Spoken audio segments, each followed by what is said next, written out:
Hello दोस्तों, नमस्कार। स्वागत है आज की इस वीडियो में। आज की इस वीडियो में बताने वाले पाठ 5 और समांतर श्रेणी वर्ग 10वां का, ठीक है, जो कि वीवीआई क्वेश्चन है, ठीक है।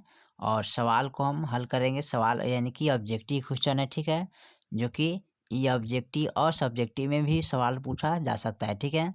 तो यहाँ पर कह रहा है समांतर श्रेणी √3, √12, √27, √48 का सार्व अंतर निकाले, ठीक है। तो सार्व अंतर किसको बोलते हैं? डी को बोलते हैं। किसको बोलते हैं? डी को बोलते हैं। यानी को हम क्या बोलते हैं? सार्व अंतर बोलते हैं, ठीक है। सार्व अंतर, ठीक है, याद रखिएगा। डी को क्या बोलते हैं? सार्व अंतर बोलते हैं। यानी कि दूसरा पद में से पहला पद को क्या करते हैं? घटाते हैं।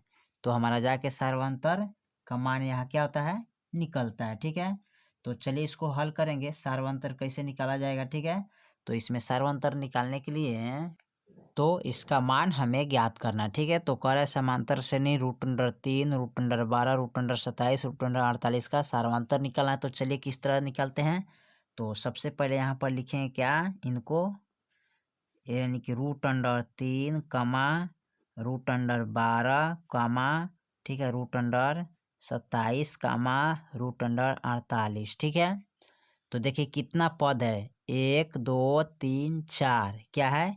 1 2 3 4। तो इसमें क्या निकालना है? इसका सार्वंतर निकालना है। तो सार्वंतर निकालने के लिए क्या करते थे पहले में, यानी कि दूसरा पद में से पहला पद को हम क्या करते थे?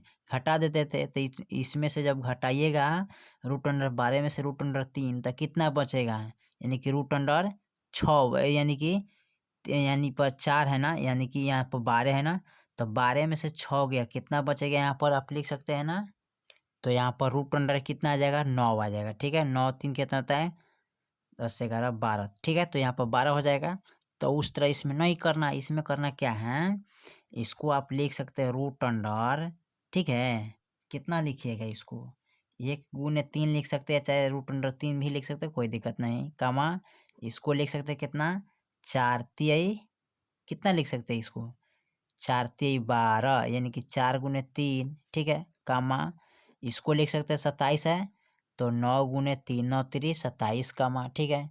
इसको लिख सकते हैं 48 है। तो 12 चौका 48, ठीक है, यानी कि 4 × 12, तब ना जाके हमारा 48 होगा जी। तो यहाँ पर 12 चौका 48 लिख सकते हैं, ठीक है। अब देखिए इसमें करना क्या है कि √अंडर 3 के 3 हो जाएगा ना। क्या हो जाएगा? √अंडर 3 के 3 हो जाएगा, कामा। अब इसको हम लिखेंगे, यानी कि 4 तिहाई 12 है, √अंडर कितना? 12 है। तो 4 का वर्गमूल क्या होता है? 2। यहाँ पर बचेगा यानी कि √अंडर 3, ठीक है। तो इसमें हो जाएगा कि इतना आप लिख सकते हैं यहाँ पर, कामा 3 √अंडर 3, ठीक है। इसको लिख सकते हैं कामा 2 √अंडर 12, ठीक है। लेकिन हमको तो निकालना है सार्वंतर। तो सार्वंतर निकालने के लिए क्या करते हैं? दूसरा पद में से पहला पद को घटा लेते हैं, ठीक है। यानी कि यहाँ पर लिख सकते हैं सार्व अंतर बराबर क्या करते हैं? दूसरा पद माइनस पहला पद, यानी कि दूसरा पद में से पहला पद को क्या करते हैं? घटाते हैं। तो दूसरा पद कितना है हमारा यहाँ पर देखिए, तो 2 √3 है माइनस का, अब पहला पद √3 है, देखिए।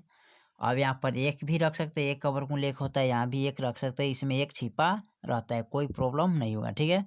चलिए तो यहाँ पर √2, यानी कि 2 √3, यहाँ पर कितना है? 2 गो है, और यहाँ पर 1 गो है।